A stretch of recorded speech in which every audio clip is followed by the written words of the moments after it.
Возлюбени браќа и сестри, пред нас е евангелски текст, запишан во Светото Евангелие според Јована, во 15-та глава, од 1 до 8 стих. Во оваа духовна беседа, Бог ни открива две големи вистини. Вистина за Божиот однос спрема човекот и вистина на човечкиот однос спрема Бога. Вистина за која многу пати и самите не сме свесни. Вистина која за жал ја сметаме за неважна поради стихиите во овој свет. Прва важна работа која што можеме да ја приметиме е сликата која што Христос ја употребува, во која го опишува односот на Бога кон човекот. Христос започнува со зборовите: Јас сум вистинската лоза, мојот отец е лозарот. И подолу во текстот се вели: Јас сум лозата, а вие прачките. Внимателно да го разгледаме вистинското значење на метафората која што Господ ја користи. Нашиот Создател го создаде човекот од чиста слобода и голема љубов и му даде дар кој што ниедно друго создание под небото не го поседува. Дар на слобода. Меѓутоа, човекот заборави на дарителот и во тој дар на слобода човекот се одлучи за грев, за кој што многу добро знаеме и од лично искуство понекогаш говориме. И така, човекот се оддалечи од својот Создател и стана лоза која што повеќе не донесува плод. Ја изгуби својата вистинска смисла. Меѓутоа, лозарот не се одлучи да го откорне целото лозје, односно да го избрише целото човештво, туку направи нешто возвишено и блажено. Одлучи во својата троедина љубов да го дарува својот единороден син, како повторно би воспоставил исконски ред во своето лозје. Со тоа, Христос, кога наведува дека тој е лозата, а неговиот отец е лозарот, сака да го нагласи следново.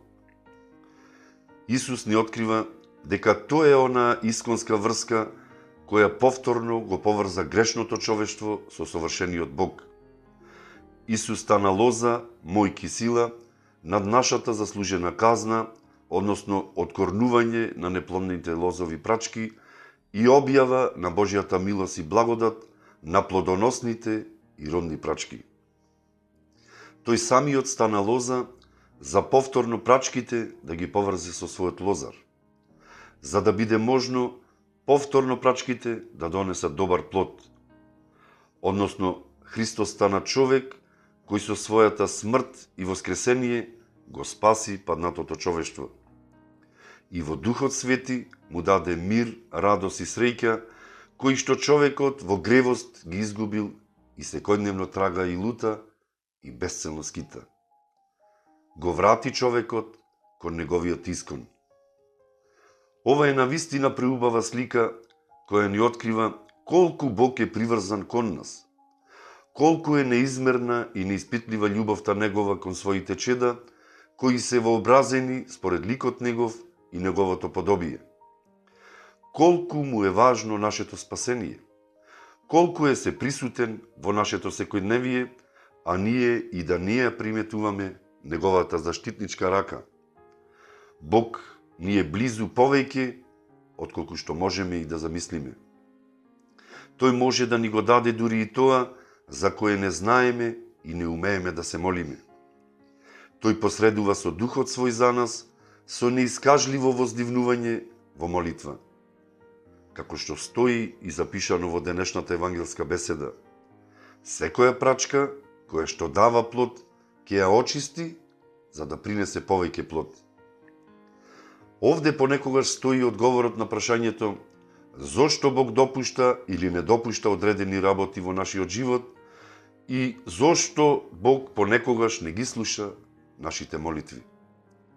Одговорот е всушност во чистењето. Какво е тоа чистење?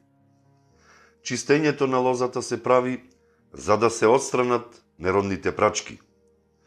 Тие се токсични фиданки кои го црпат животниот сок на лозата, кои што ја одземаат прозрачноста и светлоста, а самите не носат никаков плод. Тие изгледаат убаво, се вклопуваат на изгледот на лозата, делуваат безопасно и бенигно, а сепак и пречат на лозата да донесе плод. А ние, за жал, се навикнуваме на нашите неродни прачки. Се навикнуваме на грешното секојдневие. Се навикнуваме на демонски слики од тетоважите и вандалските убоди од пирсевите на недолични места. Се навикнуваме на денонојкното агресивно урликање и депресивно однесување. Се навикнуваме на скитањата на нашите малолетни деца во глувадоба. Се навикнуваме на животот во заробеништво. Се навикнуваме на посматрање на животот од овоземна перспектива и се плашиме од одвикнување од своите неродни прачки, бидејќи ни пружат лажна сигурност. Тие фиданки, тие штетни млади гранки се можеби оние работи кои ние ни животот цврсто се врзуваме, а кои не одвојуваат од вистинската лоза. Тоа можеби е нашата тврдоглавост, нашата желба за нашиот живот да не се менува, желба за да се задржи формата каква што ја имаме и досега. Тоа можеби се нашите сигурности во кои ја полагаме сета наша надеж. Тоа можеби се некои наши уживања кои не двојат од Бога. Тоа можеби се оние овоземни работи и желби за кои што мислиме дека ќе ни донесат среќа, а во суштина тие не заробуваат. А Бог наш сака да не направи слободни, да не ослободи од нашите робувања, да ни дарува вистинска смисла. Тоа чистење понекогаш знае да биде и болно, но сепак нужно за да донесеме плод. Бог секогаш го менува и го усовршува секој човек кој што се отвора на Божјото делување, но во слобода. Ако не се отвориме на неговото делување, тој нема да влезе на сила. Исус ја бара твојата согласност, твојата вера. Самиот тој дал ветување со неизменлив запис во Светото Писание. Ете, стојам на вратата и чукам. Ако некој го чуе гласот мој и ја отвори вратата, ќе влезам при него и ќе вечерам со него и тој со мене. И понатаму во евангелскиот текст се вели: и ќе дојдеме при него и живеалиште во него ќе направиме. Ние пак и понатаму облечени во грешност, паѓајки секојдневно во темнината на гревот, ја забораваме нашата вистинска слика и нашата вистинска цел. Се задоволуваме со минималност. Почнуваме да се посматраме згрчено и исплашено. А Бог сака да ни покаже што се можеме да станеме и да бидеме. А што треба да станеме и да бидеме? Дарот на лозата е да произведе вино, а символичното значење на виното во белосветското тумачење е носење на радост, веселба и среќа. А значењето пак на виното за верните чеда во Христос е символ на крвта Исусова, доброволно дадената и дарум пролеаната на крстот Голготски. Тој лозов плод го вкусуваме на Господовата вечера причеста, заедно со прекршениот леб, како спомен на жртвата негова за нас, се до неговото второ доаѓање. Тоа е вистинската символика на виното, а плодот единствено може да се оствари само преку лозата. Среќа и мир е она што единствено Бог може да ни го дарува, така што ќе ни помогне нашиот живот да биде плодоносен, за да ја достигнеме својата полнота.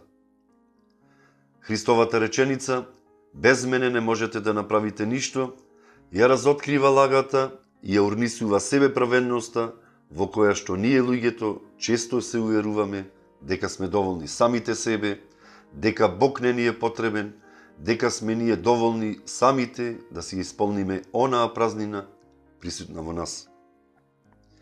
Како многумина пред нас да не го проба за лунното трагање далеку од Бога, на кое што понекогаш завлечени од стихиите на овој свет и ние се упатуваме.